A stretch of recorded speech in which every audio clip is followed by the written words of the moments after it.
It's a whole new world we live in. Pokemon JoJo.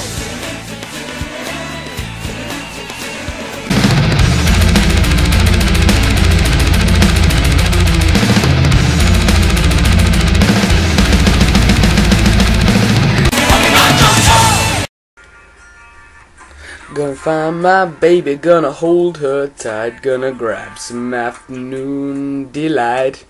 Sup guys, got standard here against XbreezzyX with 2ZX, cause badass. And I lead with my Frostlass and he leads with a Dragonite, and that was delicious for me. So I think he'll predict the Ice Beam and I go for some spikes. And because Breezzy's shit at Pokemon, he just goes for a standard Bullet Punch and I go right into my Steelix, cause good. And that's exactly what happens. And as much shit as I give Breezzy, he is a cool guy. I speak to him on Skype a lot, and as shit he is as a Pokemon, COD, and doesn't even play Halo because he's a faggot. He's alright. So yeah, he goes for the Bullet Punch, and I'm just going to set up rocks now. And that's the idea of this team, is Frostlass sets up a bunch of spikes, Steelix sets up some rocks, and then just go crazy roaring. And it hasn't really worked yet, but that doesn't mean it's not a good set. Just because things don't work doesn't mean it's not good. You need to learn that. So I'm thinking Waterfall or Earthquake, both stab, they're both super effective. He's going to hit me, but Zapdos can take them both like a monster. And this is the best Zapdos set in the world, hands down. Salak Berry. Oh yeah, but he gets an amazing prediction, goes for an Ice Beam, which is pretty tasty on his part. It only doesn't even 2-hit KO though, so I'm okay. I'm going to feign the Hidden Power Grass. But this is actually my physical Zapdos with Salak Berry. And it's got a natural gift which gives me a base 80 fighting power one time it uses my berry. That's a fighting move on a Zapdos and it's physical. I also have U-turn and Pluck. Pluck is base 60 flying, doubles power when you're holding a berry. That's a base 120 from a 90 base attack. Good times. So I think I didn't think he'd stay in there, and because he'd think I'd have the Hidden Power Grass, but he does stay in, and I go to my Frostlass. And he gets another good prediction, goes for Earthquake in case I roosted. But even then, I'm thinking if it does the same again, then it's not going to kill me, so I'm just going to get some spikes up. So I just go for the old spikes, and he actually uses Roar. And I'm okay with that, because he hasn't got any rocks or anything, so I get my spikes up for nothing. And then the monster comes out, Jeff, the Jeff Leonard of Pokemon right here. Toxical Mr.Mime. And here's the theory behind this set. You fling your Toxic Orb at the enemy, already fucking him up. Then, you've got no item, and you don't like that, so you thief theirs. And then you throw it back at them, because it's a filthy enemy's item. Then you recycle for your old item, rinse and repeat. Except from when the toxic damage is getting a bit much, you just gotta rest up. Because that's what he does, and he's just a monster. Shame you don't really get to see that today, but it's still good. So he goes into a Sizzle, and I make a wonderful prediction and go to 8 there. That was one of my better predictions. And I just stay in an Overheat, and he says he has nothing to take that. So I'm like, good times. I'm just going to keep bringing Ape in and Overheating and killing something every time. And that doesn't really work out either. I wish it did, but no. Like it was a Dragonite. He brings his Dragonite in, and I'm like, haha, I've got Stone Edge because I'm a crafty devil. You will die to that. But miss. And he gets a Fire Blast. Which, even though I resist, AB is a glass cannon and it does a fair amount. And his next neutral extreme speed will kill me in the face. Pow. Although Breezzy does actually have some quite good music taste as well. I was surprised. I thought it'd be a bit of a, you know, Britney kind of guy, but apparently All That Remains is one of his bands, which makes me like him a little bit more. I mean, that's still just above hatred, but still. So I go into my Frostlass after my 8 dies, and I thought I'd predict the spikes here, because that's what I would have done. So I'm like, oh, I'll go for an Ice Beam this time, he won't have anything to resist it. But he does have the 8. And I'm not paying attention here, because I've got Equinox up, I've got my this up, and I've got my iTunes up and shit. So I didn't actually see that this Ice Beam got a crit, and I'm just like, oh, I do well, that's how much spikes and shit did. Which means this next Ice Beam will kill. I could have Destiny Bonded, but I'm a tard, and I didn't pay enough attention. So I sit here on the ice beam, and I'm thinking, oh, it's gonna kill, it's gonna kill, it's gonna kill. And then I actually think it does kill there because I have a proper shitty screen quality, but it does live on a slither. And the fire blast, of course, will rinse the shit out of my Frostlass. So things are starting to go downhill now. That's my ape and my Frostlass right off the bat.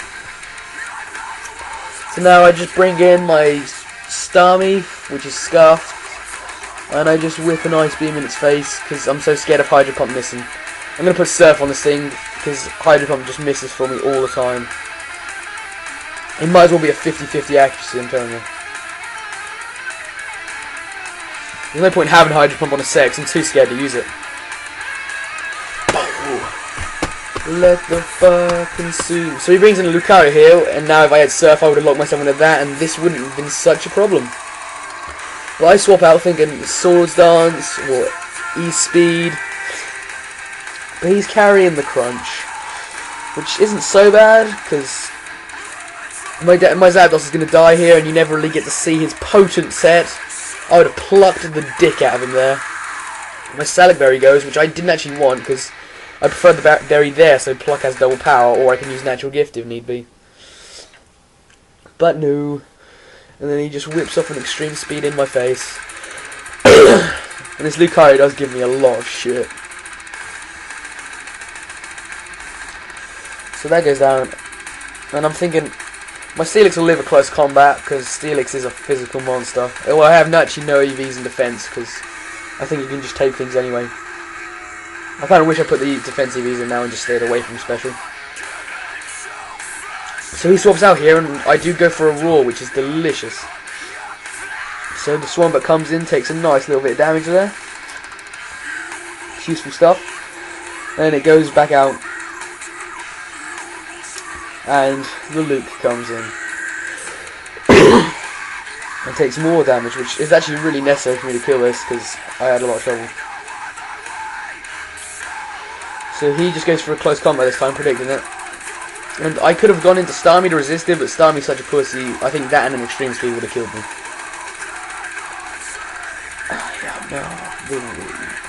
So yeah, I live on a slither of health there. And he gets the defense shot and I go for the Gyro Ball, praying to God it will kill after Life Orb and shit. And it does. Which I was actually a little bit surprised since it was not very effective. But Lucario is again a glass cannon. So Steelix is pretty much useless now. I'm glad that Luke's gone though. And I'm thinking now, I couldn't really remember how many pokes he had left. I'm thinking Dragonite and I didn't see the 3 there. I think Dragonite and Swampert. So I'm gonna let my Steelix die. Hit it with an Ice Beam. Swap into Jeff to poison Swampert and then bring in old Starmie to finish this game. But he does have the 3rd guy. So Starmie comes in here, and I'm thinking, now should I just lock myself into Hydro Pump? It'll obviously kill, then anything that comes in will get hit by it and will die. So he goes to extreme speed, which is a good play on his part. Does a lot of damage to me just before he dies. But I pussy out, I'm thinking, no, Hydro Pump will miss, Ice Beam. I'm not having Hydro Pump miss and then extreme speed being a 2-hit KO. And I get a crit there, so that ×4 effective crit mattered there on his red health. I'm a hexy piece of shit, aren't I? Then Gengar comes out, and I'm thinking, wow, I think a Hydro Pump would kill it from this level, but an Ice Beam won't. So, Jeff has to be followed. And Jeff is actually my special wall, so he does actually take the 1st hit, just not the 2nd one. Which doesn't really matter, because he couldn't do anything to this guy. And I'm assuming this Gengar's scarfed, because I'm not seeing any Life Orb or Lefties. Unless he suspects it, but I think it'd do more than that to my Mr.Mime if it suspects, so I'm fairly sure it's scarfed. So Jeff goes down. So now I'm thinking, okay, Hydro Pump this Gengar, it'll die because I'm scuffed as well. Swampert will come in, take some damage, and then hopefully a Hydro Pump will kill it. And Hydro Pump misses, and he gets a Shadow Ball, and I lose. But Breezzy did some calcs afterwards, and he says that the Swampert wouldn't have died either way, so I lost not because of hacks, it was just because I'm shit. So good game, Breezzy, and good times all round. Catch you faggots later. Ciao, ciao.